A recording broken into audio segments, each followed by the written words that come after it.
Hey, this is Flo and welcome back to the WidgetKit course. In this episode I will show you how to feed the user custom data to choose from when configuring the widget through a configuration intent. Right now our widget has a symbol field which the user can actually enter a string into, and then this string will get passed into the widget. But what we want is for the user to not be able to put in any string, but just one of the different objects that we provide the user with. So for that, we will actually go into our intent definition. And for the parameters, we will add another parameter, and let's call this custom symbol. Okay. For the type, we will say add type, and let's call this one custom symbol, like this. It will have an identifier and a display string. Both of these are required. Okay, let's go back to the configuration, to the custom symbol, make sure the type is set correctly.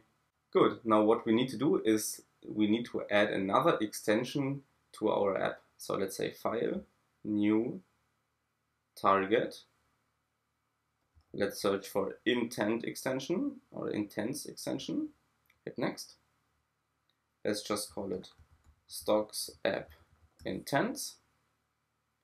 Don't hit include UI extension and select starting point none. The default here is messaging, but we don't need a starting point. Okay, let's hit finish. Activate the scheme. All right. And now you will see on the left hand side here, we have the stocks app, we have the stocks widget, and we have the stocks app intents now. We only need the widget and the intents for now. So the first thing that we need to do is add the intent definition to our intent target, like this. Okay, then we can go into the intent handler. Okay, now in this intent handler, we need to provide a function that gives the user all of the options to choose from which we want to provide. So for that, Apple actually has a great website. So you need to implement the provide options collection function. So actually what I will do is just copy their implementation and change it to what we need. So we called our custom type custom symbol. So instead of provide character options collection, we will say provide custom symbol options collection for intent configuration intent. That's why we had to add our intent definition to this target. And then the type here will be custom symbol, and all of this can be removed. Okay, we can keep this.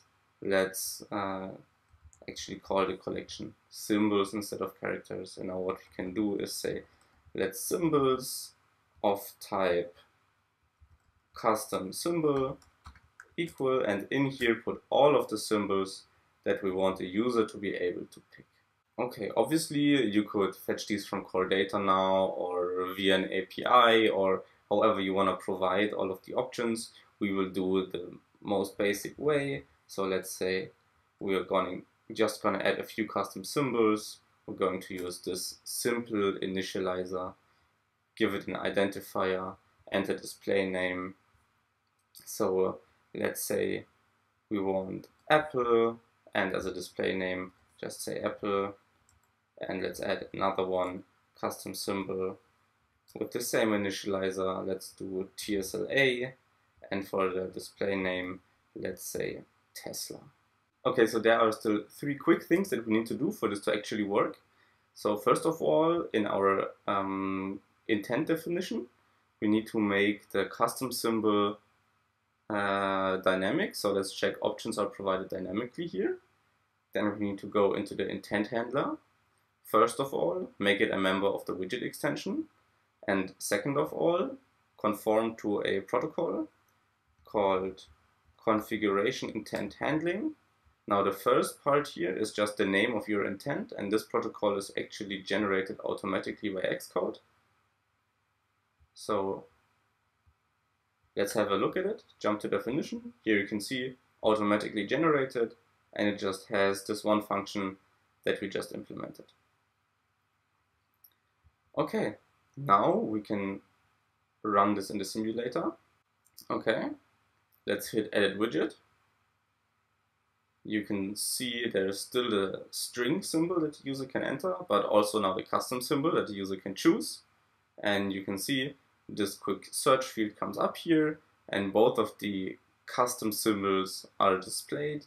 Now obviously the display name is displayed, so Apple instead of AAPL. Let's just select Apple for now, and you can see it is saved in here. Okay, but how do we actually work with this data in the widget now? This is also pretty easy. Let's take a look at it.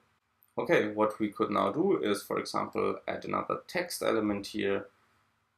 In here we can say entry.configuration, and then in here we can just quickly access the custom symbol. And in here we could, for example, take the display string, or we could take the identifier, which would make more sense in our case. Since all of this is optionally chained, we need to provide a default value or force unwrapped. Let's say for a default value, no custom symbol selected, just like that.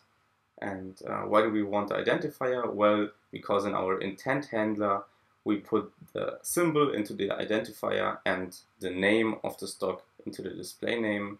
So we obviously need the identifier.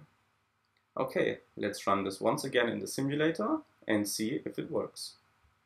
Okay, and as you can see, the widget updated. It now shows two text labels, and just to make sure that this is actually the custom symbol here, we can edit the widget and select another custom symbol. So Tesla in this case. Go back, it will refresh, and you can see that Tesla is up there. So now you could, for example, use this custom symbol to fetch the data instead of the symbol that we used beforehand. Okay, that's it for this video. I hope you learned something. I think this is quite useful. If you did, then please hit the thumbs up button, subscribe to the channel, and I will see you in the next one. Bye!